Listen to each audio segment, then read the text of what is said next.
పెసరపప్పుతో చల్ల పునుగులు ఎలాగో చూద్దామా అండి. దానికోసం కప్పు పెసరపప్పుతో పాటు 2 స్పూన్ల గుండు మినపప్పును కూడా నానబెట్టుకోవాలి.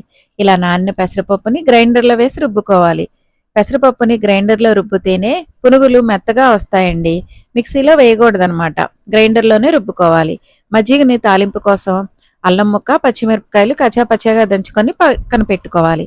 ఇప్పుడు మజ్జిగ తాలింపు కోసం స్టవ్ వెలిగించుకొని బాండీ పెట్టుకొని ఆయిల్ వేసుకొని తాలింపు గింజలన్నిటితో పాటు ఈ కచ్చాపచ్చాగా దంచుకున్నది ఉప్పు పసుపు కూడా వేసి మంచిగా ఫ్రై చేసుకొని మజ్జిగలో వేసి కలుపుకోవాలి.